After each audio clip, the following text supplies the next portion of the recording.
Once a cop, let it knock, yeah. For one thing, we should celebrate redemption instead of condemning it. Corey Pegues, what up? Talk your truth, bruh. Check it out. Once a cop. Pull up a seat. You're now in Corey's Corner, where right conversations matter. I'm your host, Corey Pegues, and I always keep it right, not real. Today, I'm sitting down with a man who spent more than 3 decades at the center of New York City's law enforcement and labor battles, Norman Seabrook. Born and raised in the Bronx as the oldest of 9 siblings, he became a correctional officer in 1985 and quickly built a reputation on Rikers Island for his toughness and leadership. In 1995, after a long shot campaign, he shocked the establishment by winning the presidency of the Correction Officers Benevolent Association, COBA, going on to lead the union for over 20 years.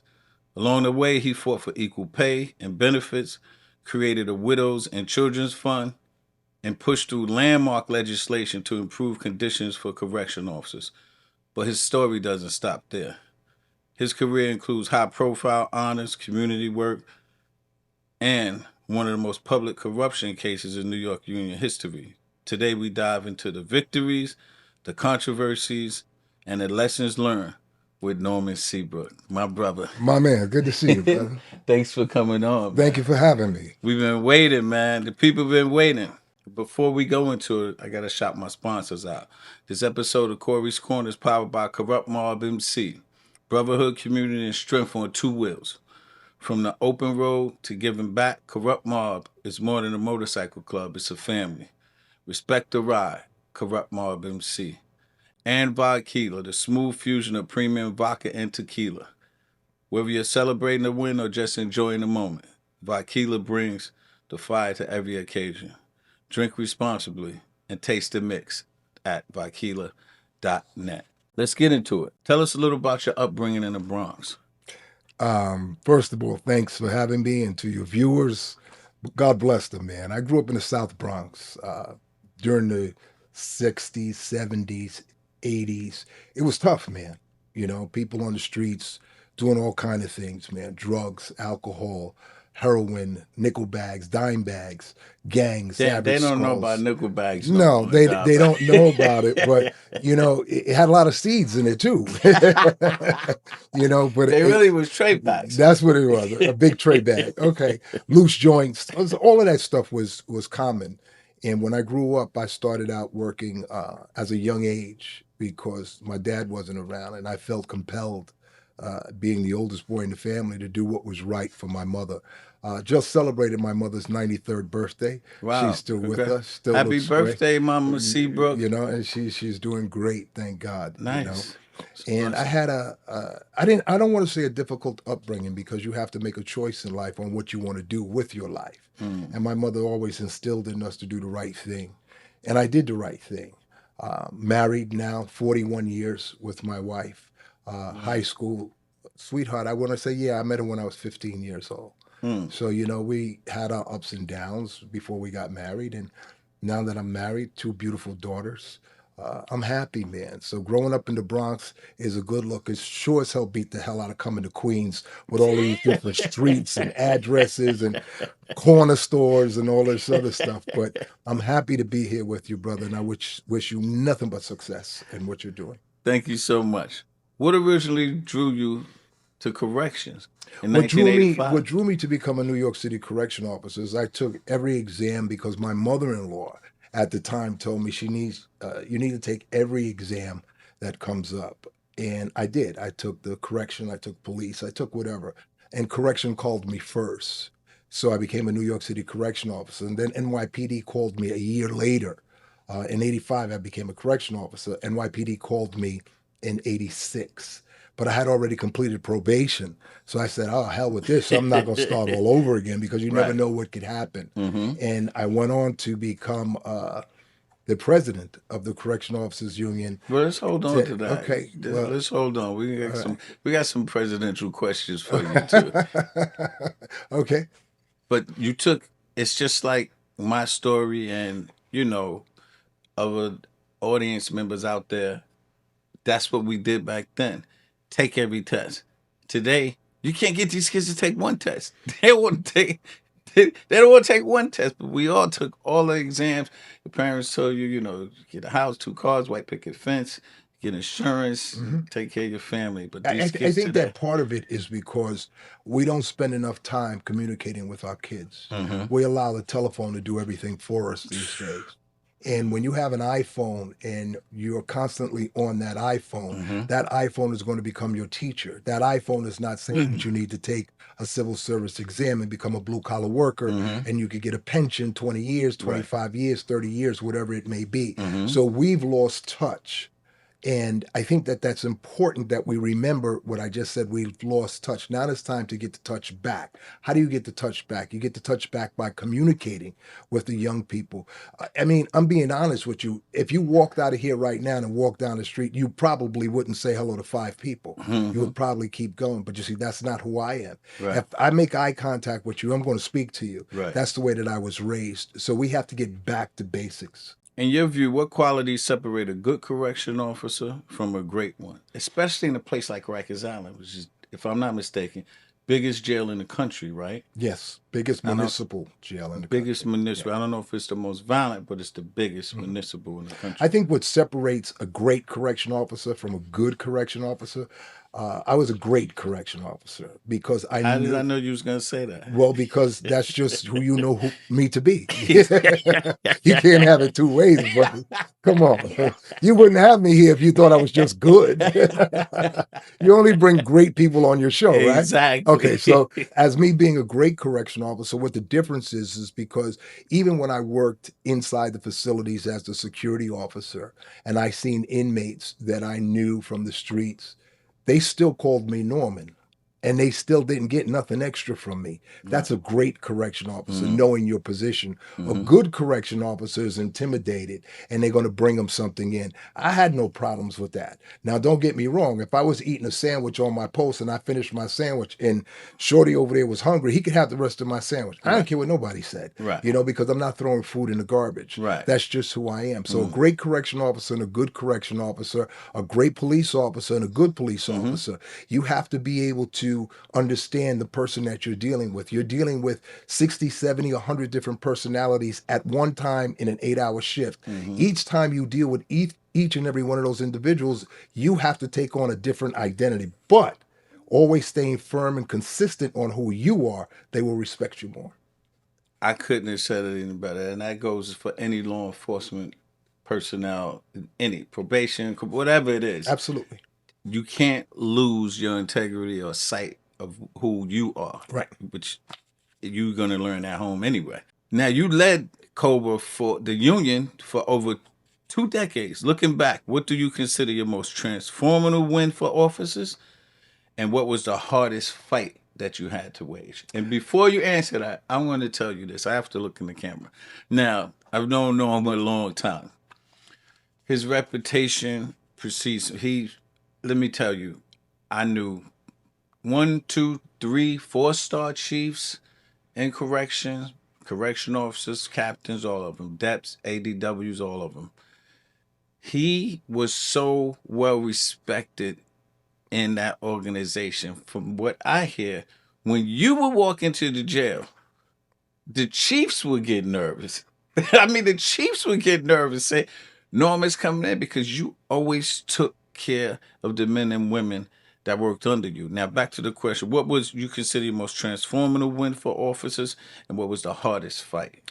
I think that the biggest win that I got for New York City correction officers, which is the variable supplement, the VSF bill, the defined benefit bill. The NYPD and the fire department were the only 2 organizations in the city of New York for many, many years, since the 70s, to have this piece of legislation that gives them an additional $12,000 a year every year on top of their pension. Correction officers didn't have that. And I fought like hell to get it. And I got it.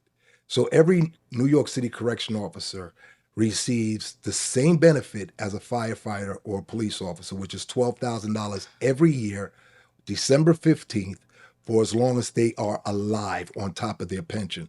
So that was I think my greatest accomplishment as far as legislation is concerned. I think that the biggest opportunity that I had in correction was finally getting people of color to be respected in law enforcement. That meant more to me than anything else, because correction officers have always been looked upon as the stepchildren, perps with badges, all kind of disgusting things. And I changed that. And I continue to press forward for New York City correction officers, police officers, and firefighters, and any other municipal worker, because I think it's important that they have the respect. They go out here and they do a very, very tough job. I think my biggest downside was trusting people around me on my executive board that voted for a benefit that caused me to end up in federal prison because they all voted for it. And that was something that really shook my spine for a second. But I'm okay with it, and I'm not bitter about it. Well, we're going to get into that a little bit. I'm not bitter about it, because I know that you signed that piece of paper, and you signed it, but I'll take the blame for it. But it taught me a very valuable lesson. You see, it's never a loss. It's always a lesson. And the lesson that I took from it is there are individuals out there that will tell you and sell you as quickly as they can. I will never be sold again, and I will never be played again. So that's it. Well, you just took my next two questions. So just so the audience know, I had a couple of other questions. One was about the variable, and also to announce that you passed more than 35 pieces of legislation. Yes. That's huge. There is no union in the state of New York that can match what I've done. No, that's huge. God is good. Let me ask you, how did you build leverage with mayors and governors to secure those wins?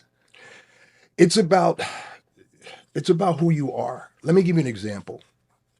Brother Mondami, yes, Brother Adams, Brother Cuomo, they're running for mayor. I remember when Mike Bloomberg ran for mayor, and Mark Green ran against him. Every union in the city of New York supported Mark Green. Everyone. I was the only union leader, the single union leader, to support Mike Bloomberg for mayor. And he won. The point that I'm making to you is that don't believe all these other people that's coming around talking about, oh, you got this, you got this. Can I keep it real? That's bullshit. Yes. It ain't over till it's over. That's right. But you get the right people behind you, you could win. If one of those candidates had a conversation with me right now, I could tell them how to increase their numbers. Right. Because you see, with the municipal workers of the city of New York, that's the driving force of this city. But they're not talking to the municipal workers. They're busy worried about what's going on in Washington. Take care of your house first, and then you worry about Washington. But right now, everybody's constantly, oh, he's doing this, and this one's doing that, and this one's doing that. Come on, stop it, man. Yeah, you can't get your house together, but you're going to tell somebody else how to take care of their house. And as far as being able to be effective, I was the only union leader to support Senator Barack Obama for president of the United States. Well, we can just end the interview because he's just going to take, you just know all the questions. And I talk to executive producers. You got all the questions? No, we're just having a conversation. I mean, I love it. You know. Well, let me give, because I'm sorry. I have to give you flowers. Thank you, sir. You have to give flowers. Thank you. You are arguably known, at least in my heart, and people I know, as a kingmaker. Thank you, sir. People don't realize you are a kingmaker.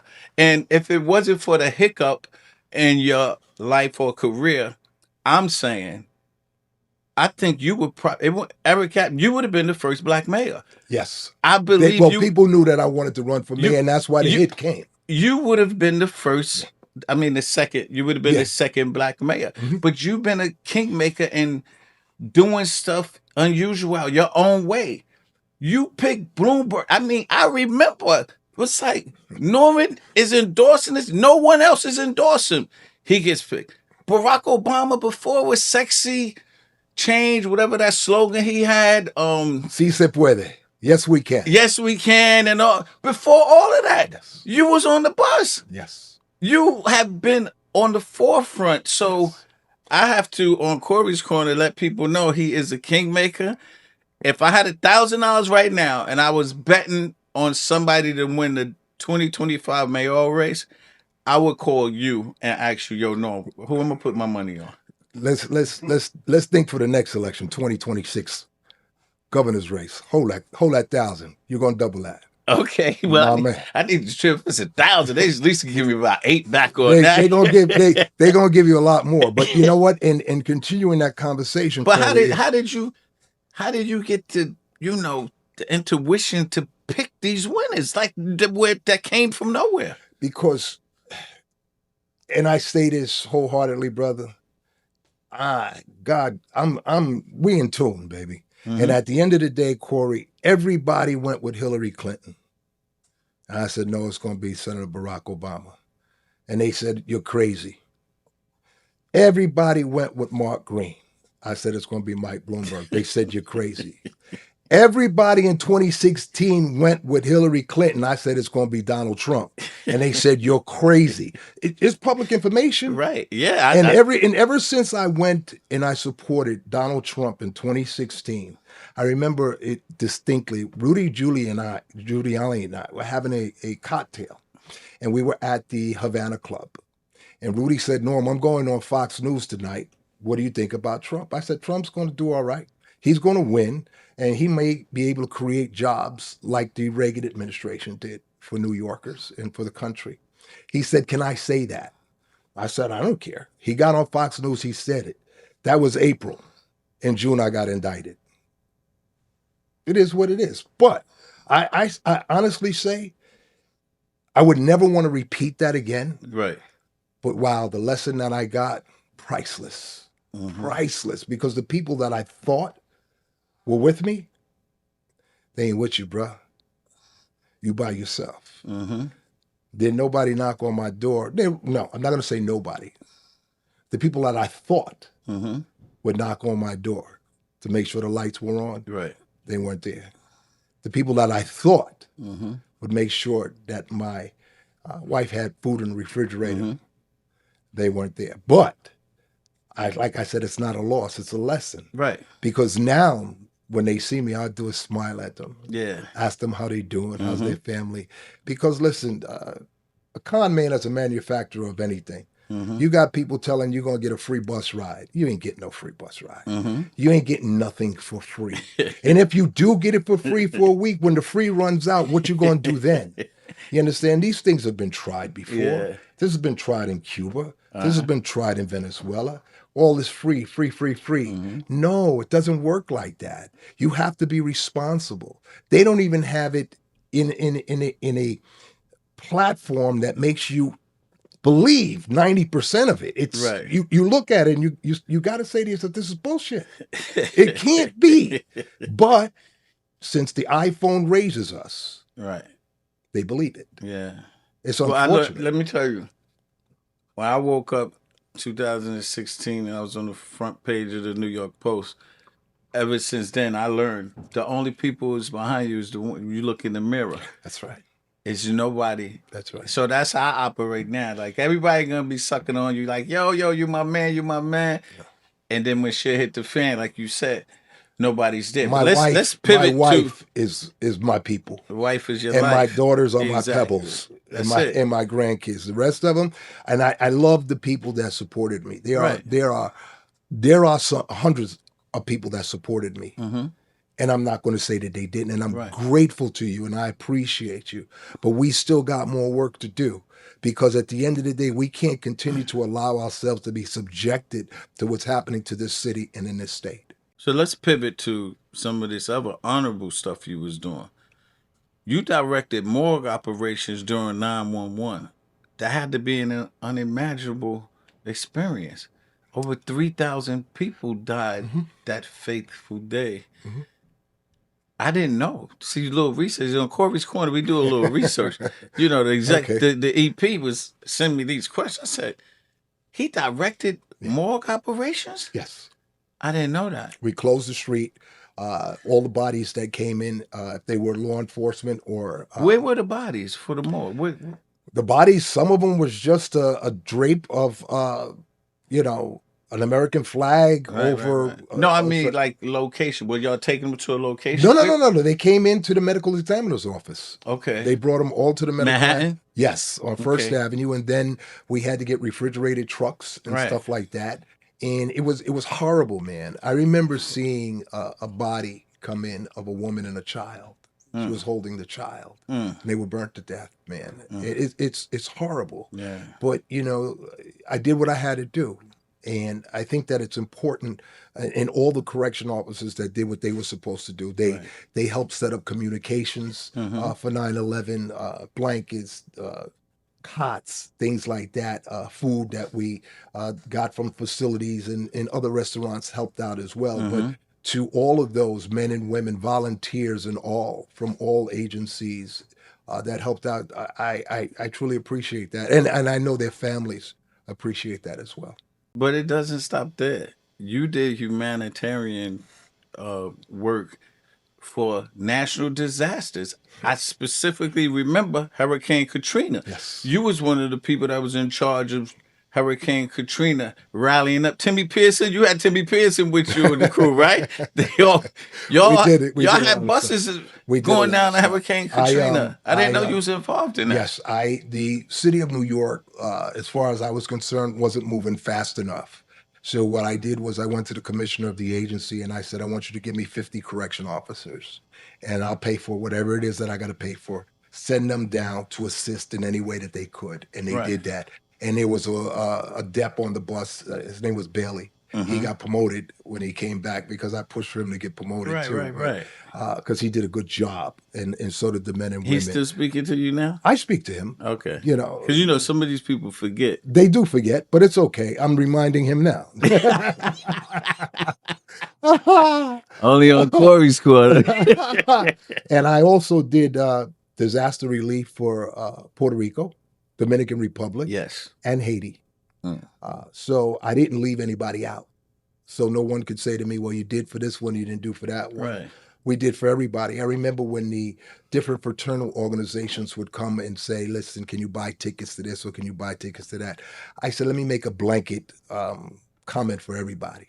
Give everybody, every organization $5,000. That's what you get for the year. What you do with that $5,000 is yours, and I'm not buying another ticket. I'll come in, But everybody got treated fairly, and that's important. And I think that that goes. I don't want to say unnoticed. It just doesn't get the recognition that it so rightfully deserves, and I think that's because of the people that are in charge of that agency now. They are, in my opinion, some of them very, very good. Some of them need to go. Thank you for your service. Your services are no longer needed. Right. And we need to move on because Rikers Island has become a real problem. The feds have taken it over. We're going to get into that. I want to ask your opinion on Rikers Island, without a doubt. But one more thing. I didn't realize you was an MTA commissioner. I was a commissioner appointed by Governor George Pataki on the MTA board. Public safety. You oversaw 5,000 miles of transit security. Yes. And so what parallels did you see between protecting correction officers and protecting millions of commuters every day? I think they both go hand in hand.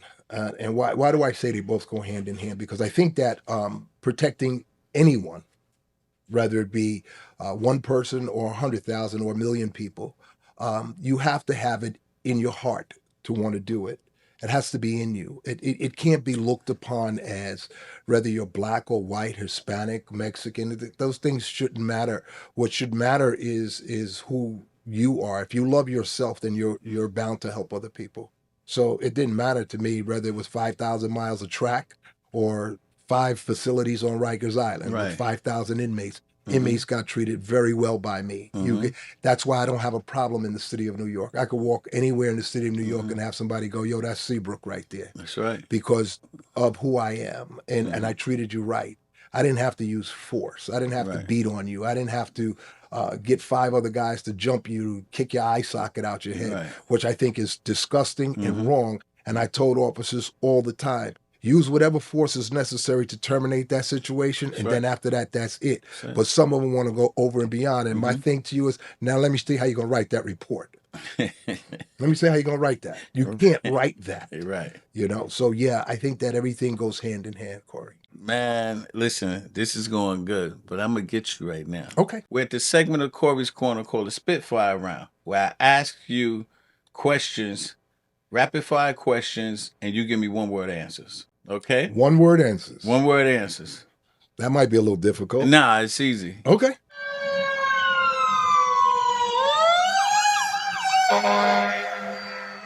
You ready? I'm ready. What's tougher to manage, Rikers or transit? Rikers.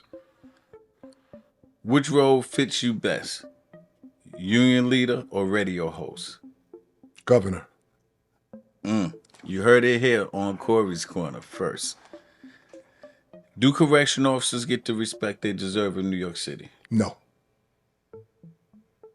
Better mayor to work with, Giuliani or Bloomberg? Giuliani. Was the pension buyback your proudest legislative win? No. Was 911 response the hardest day of your career? No. Do you believe corruption is systematic in unions? No. Do you still consider yourself a leader? Yes. Did prison make you stronger? Yes. What's your legacy, redemption or resilience? Resilience. Spitfire round. You did it. That brings us to another end of the Spitfire round. Let's shift gears. For the listeners who want to dive deeper into the realities of policing, leadership, and community, I implore you to purchase my book, Once a Cop, award-winning book, Once a Cop, The Street, the Law, Two Worlds, One Man. And for my visual listeners who want to see something, it was adapted into a feature documentary called A Cops and Robbers Story, and it's streaming on Hulu and Apple TV. It takes a look and opens up the blinds to my life, and pick up both copies. You won't be disappointed. Now a word from our sponsor. It's that time of year again. Angels Heart for Hope Foundation, MS Strong, second annual sneaker ball is going down in Rochdale Village in the community center. October 18th, Saturday, October 18th.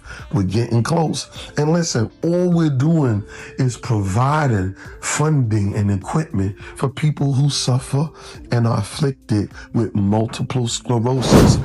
I am Monique Chandler Waterman, New York State Assembly member. Check out Corey's Corner on YouTube, Spotify, and Apple Podcasts. You hosted radio shows on WBLS, WWRL, giving officers and politicians a platform. How did those conversations shape the way you think about relationships between law enforcement and the community? I think that it did something that was very important. I think that it gave the correctional officer an opportunity to realize and remember that they are human and they still live in the community. And I think it gave the community an opportunity to hear from the leaders of the Correctional Officers Benevolent Association, giving them a better understanding of we're human as well. And the things that you talk about and the things that you bridge together between both communities is important. It's just like I think in policing, I think that cops spend too much time in the car. Get out the car, go up the street and meet the neighbor that's out there, because that's the person that's going to save your life. And why do I say that? It's because just like in jail, it's the inmate, if you treat them right, is going to be the one that tells you, CO, it's about to pop off. You need to leave right now. Right. So I think that it bridged the gap between the community and the union. Love it. You work closely with presidents, governors, mayors, and legislators.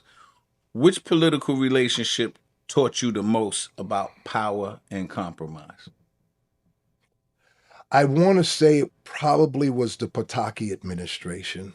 Governor George Pataki, New York State governor. I think it was his administration, because he had a lot of people around him.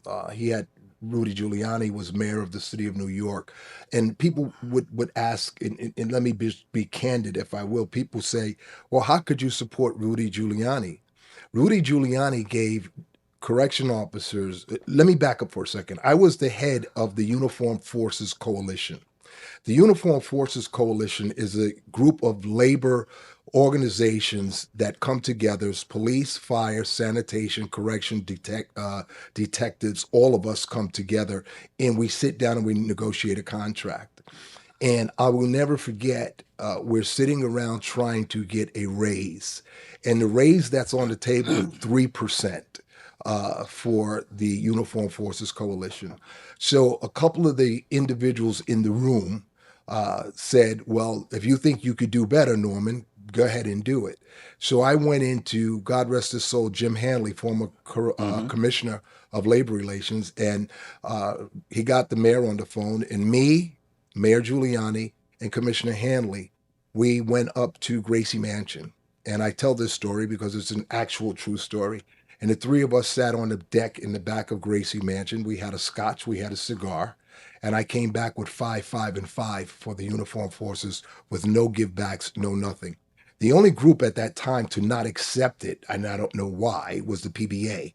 They didn't want to do it. They wanted to try to go alone, but they also ended up with the 5, 5, and 5 with no givebacks. So and compounded, let me say, and all of the Uniformed Forces got the same thing. No givebacks, no nothing.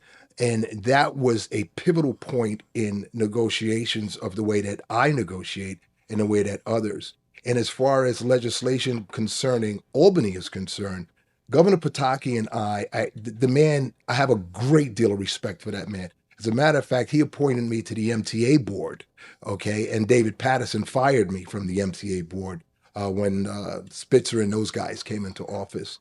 But Governor Pataki gave me the opportunity to set the stage, if you will. Had a very good relationship with him, had a very good relationship with Raymond W. Kelly, former police commissioner of New York City. So those things we worked hand in hand to get things done. So legislation-wise, Governor Pataki gave me the Hart bill, the 3-quarter bill, the variable supplement bill, and 32 other pieces of legislation to benefit the men and women of the New York City Correction Department, and mostly of color. Let me point out to you, because like I said before, we were treated as second-class citizens. So I think that in my tenure as president of the Correction Officers Union, I think I did pretty good. Oh, yeah, you did good. And you threw a fabulous cigar event every summer, too, at Don. It used to be Don Coquise. We had great cigar nights. Great cigar I used to rent out Rye Playland for the men and women and their families. Yes. And people would say to me, well, why are you doing that? I said, because I don't do Christmas parties. Right. And they said, well, why don't you do Christmas parties? I said, because you only show up with your girlfriend and you're not showing up with your wife. So I want you to come to Rye Playland and bring your kids and bring your wife. And now we can point each other out and say, yeah. So that's why I did that. I love it. You also was the vice chair of the Bronx Democratic Club. That is correct. I was vice chair of the Bronx Democratic Committee. I mean, listen, how did the union leadership style translate into political party leadership? I think it translates because, for the most part, they go hand in hand. The Democratic Party, the Republican Party.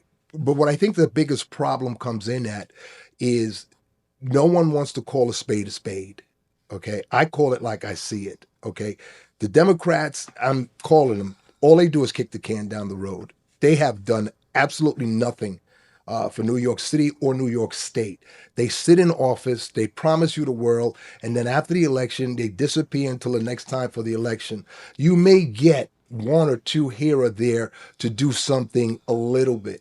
But why can't our communities look the same as Park Avenue? Why can't our communities look the same as Gramercy Park or Hudson River or all these other places? It's because the people that are in our communities, they're not recognized, they're not respected by the elected officials.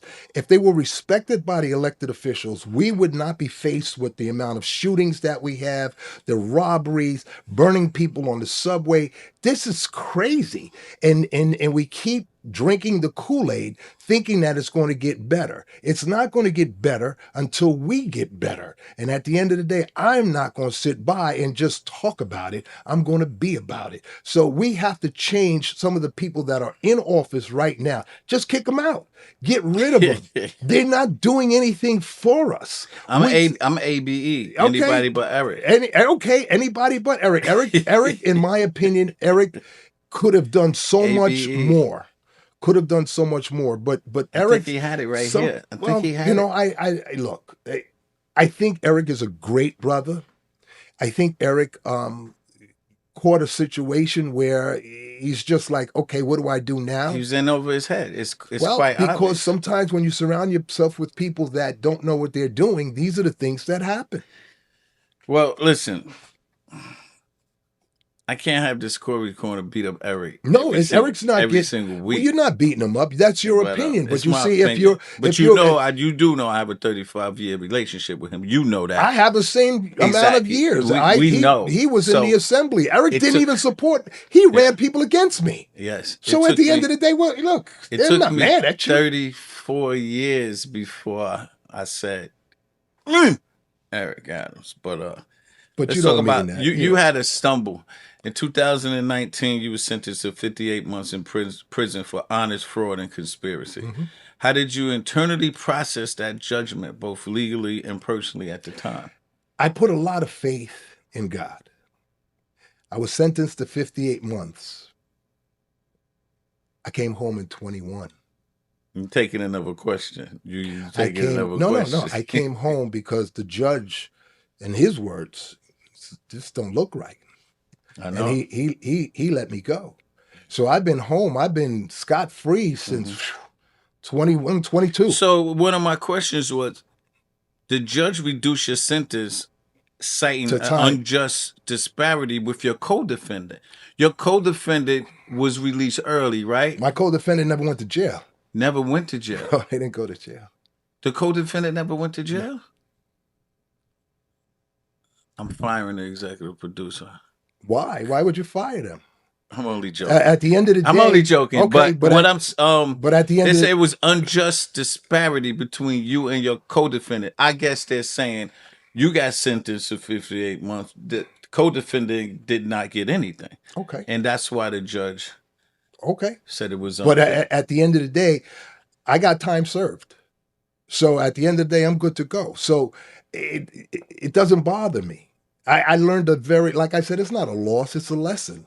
Mm-hmm. So I learned a very valuable lesson, Corey. And I'm very, very, very grateful that God kept me, protected me, watched over me, showed me favor, man. Oh, absolutely. Showed me favor, So brother. let me ask you, this is one of the important questions. Scandal involved losses that have directly affected some of your members. And I know that's close to your heart. How did you grapple with the personal and financial impact on those who, trusted you and looked up to you? It's still business. When you make an investment on Wall Street and you lose money, you lose money. Right. People on Wall Street don't go to jail for losing money. Why is Norman Seabrook? When I said that I wanted, I didn't understand. Like, you invested money, but they were saying you stole the money. Now, look, if I was sitting on $20 million, would I be sitting here being interviewed by you, bro? I'm being honest with you. I'm not trying to be sarcastic. No, I'm just simply saying that's not true. Right. And at the end of the day, that's what the members thought. Well, and at the end of the day, it's unfortunate. The members thought I wouldn't get the VSF, but I got it. The members thought I wouldn't get the heart bill, but I got it. Right. Every time someone comes along and they feed you a little, that's the devil's job, to feed you a little bit and then you go run with it. But you see, those things don't bother me. I'm good. I'm happy. I'm content. Everything that happened for a reason. And all of those people that signed off on that, they're the ones that got to look in the mirror and say, yeah, I screwed Norman. It's not me. When you have a board of trustees and you sign off on something, it's not your fault. How come nobody on Wall Street goes to jail when they lose billions of dollars? Billions. How come when the economy crashed, FHA loans and everything, nobody went to jail for that? Billions of dollars. But since I said publicly, I'm going to run for mayor, They said, no, you not, brother. You were the one. Well, I think that's well known. So what advice would you give to emerging union leaders, being that you went through all that about maintaining ethical guardrails and handling power responsibly? I think that the message that I would give to union leaders is to pause, because I see recklessness. You don't need to be out hanging out. You don't need to be spending money, going to different restaurants and things like. You don't need to be doing that. You need to take care of your membership. Take care of your members and their children. It's just like when you look at the bigger picture. You want, for example, the mayor is talking about changing Medicaid and Medicare, or the Medicaid programs and the health programs for the city of New York. He pulled back on that. You know last why? minute. You know why? Well, I don't know why, but I'll show you he's something. He's running for mayor. And I said that on my podcast. Yes. I said, if you want to do the right thing, what you need to do is give those law enforcement officers back their job that you took from them. Mm-hmm. And you need to go ahead and drop off of this, changing this medical thing over, because you're going to be 65. As a matter of fact, Eric just turned 65. Yes. So at the end of the day, the point that I'm making is that those are the things that we need to concentrate on. How is it possible that you're in a 3% pension system, brother's in a 5% pension system, this one's in a 6% pension system? That doesn't make sense. At the end of the day, put everybody in the same pension system, on the same tier. Right. And what's going to happen is the older people are going to leave, and the younger people are going to come in, and it's going to cost you less money on your health benefits because they're younger. They're not going to the doctor as much. They're not going to the dentist as much. But you see people, politicians, Democrats, playing with us. It's got to stop, Corey. It's got to stop. And it's up to people like you that have a voice and have a microphone and have a show to enlighten people as to what's going on. I understand all of the cosmetics, if you will, that go along with doing a show. Right. But at the end of the day, when you leave here, the show must go on. Right. That's who I am. Listen, I only have a couple of more questions, but I have some off the top that I have to ask you about. 2025 New York City mayoral election. I need to get your opinion on this. I think that the election is too early to call right now. And the reason why I say it's too early to call right now is because anything could happen in an election. Right. We saw that with Bloomberg. We saw that with Trump. We saw that with Obama. We saw it with Eric last time. Saw it all over the place. I think that what's about to happen now is, let me just back up for a second. The governor stepping in to support Mondami. From what I'm understanding, Mondami's not supporting her for governor. I couldn't believe that. But I believe it. But I believe it. He was asked because yesterday. That's the spoon of the devil. You give to me, but I'm not giving to you. And at the end of the day, people have got to really focus on this. You're not getting a free bus ride. You're not getting a free lunch. Who's offering that? Ma'am Danny is offering that. As a matter of fact, this Saturday, once a month, I do a shelter. We feed the homeless that come from this ministry's church or center in the Bronx. And we go out there on Saturdays, and I see these people line up to get what they can. You cannot have centers that you're talking about giving away free food like that, because it just doesn't work like that. At the end of the day, I think that the governor of the state of New York has made huge mistakes, but nobody calls them out on that.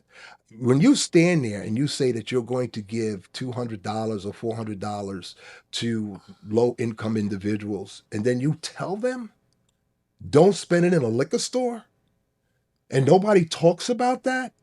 When you tell me, and I live in the Bronx, that black kids in the Bronx don't even know what a computer is, how dare you? That's very insensitive. I'm not going to say you're a racist because I don't know you. Right. But I know it's insensitive about what you said. And somebody has to check these people for that. And the Democratic Party should have checked her for that. The Speaker of the Assembly and the Senate should have checked her for that. But they didn't, because they're worried about their own little games that so what do you think about the two most powerful Democrats in the nation, Schumer and Hakeem, not supporting Ma'am Dami is the Democratic nominee, right? We Yes. agree on that. Yes. Republicans don't do that. No, they don't. They stand in line. Yeah. These guys are not supporting him. I'm not mad at them for not supporting him. By not supporting him, they already said we don't support the dude. I mean, you don't have to say I'm not supporting you. All you got to do is not show up. Well, that tells you something right there. But it sends a very clear message. Doesn't it send a message that something's wrong here? Yes, absolutely. So if you got the two most powerful Democrats, yes, Schumer, yes, United States Senator, mm-hmm. and Hakeem Jeffries, mm-hmm. if you got the two most powerful people standing there not buying into this, something's wrong here. Something's wrong. Something's wrong. And at the end of the day, when you have individuals of Miss Ocasio, she represents parts of the Bronx where I live. AOC. Yeah. But I don't see AOC in my neighborhood. Mm. I see you flying all over the place talking about gargantua, whatever mm-hmm. thing they got going on. Right. That's not what's important to me. Mm-hmm. What's important to me is the little black kid don't get killed in the Bronx no more. Mm-hmm. What's important to me is that these individuals that keep killing our kids in the park, the governor didn't walk through that park. Mm-hmm. The governor don't go up on 180th Street, 149th Street, Marion Avenue, Fordham Road, Castle Hill Avenue, Morris Park. They don't travel in St. Mary's Park. And then you want to tell me, oh, we don't need no help down here. Oh, yeah, you need a hell of a lot of help because something's wrong when our kids are being killed in the street mm-hmm. and all of these elected officials are walking around like with blinders on, like this. You know why it doesn't count to you? Because you're protected. I want to protect Mrs. Jones, Mrs. Rodriguez, the same way that you're protected. So who's winning the 2025 mayoral election and why? I just told you it's too early to call. I'm not going back on that. It's too early to call. And the reason why it's too early to call is because there's still time for whomever it may be, mm-hmm. to step up their game. And you see, people are afraid to step up their game because they're influenced by others. You're not influencing me.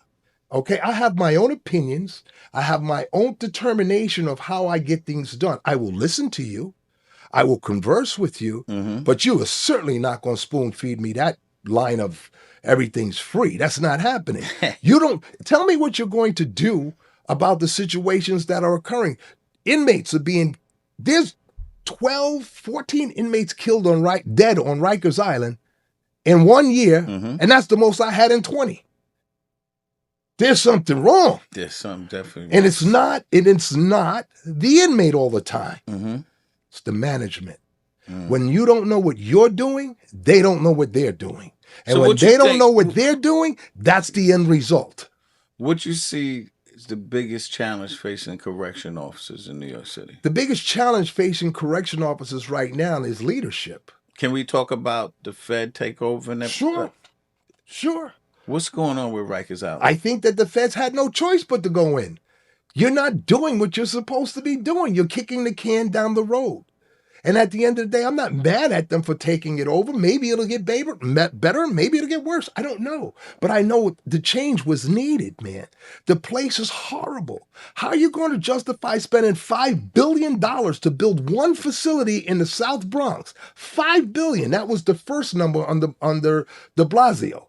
Now it's up to $7 or $8 billion to build that same place. Now you're going to build a jail in my community. You're going to lower my you're going to lower my property value in my community. Mm-hmm. You're going to allow my children to pass this place that they call jail every day long. Mm-hmm. And you're going to make me believe that $8 billion can't be better spent in building housing that Mrs. Jones or Mrs. Mary or whoever it is could live here for 20 years. So you're going to build a jail here, and that's going to be your answer to it. So you're not changing anything. You're just moving the problem from one place to another. Because at the end of the day, if you can't take care of what you have now, how are you going to take care of something else? So you got a brand new building. You still got the same inmate.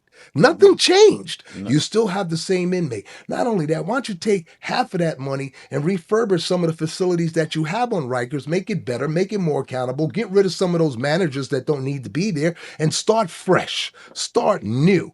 Come in with a broad idea. The broad idea is let's do it the right way, period. Start with that. That's just me, though, bro. I love it. Last question.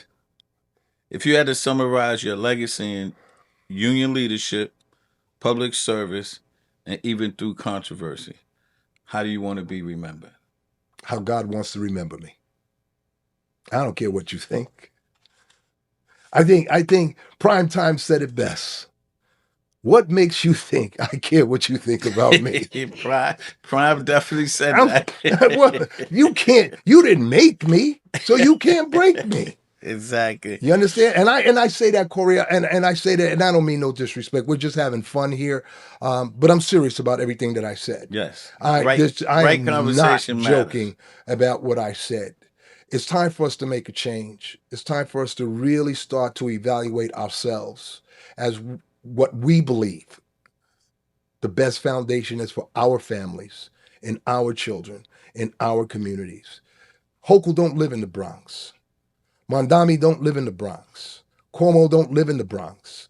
Eric don't live in the Bronx. You're going to have to find someone in your community that you really trust. And I'm not talking about just going to any church. I go to church too. The devil goes to church too. So at the end of the day, you're going to have to really search yourself in this new election coming up on whether or not you want whomever it may be. And I'll be honest with you, if one of them called me on the phone right now and said, Norm, let's talk, I'm going to give them the same conversation I just gave you. And if you can't convince me, I'm not supporting you. That's just who I am.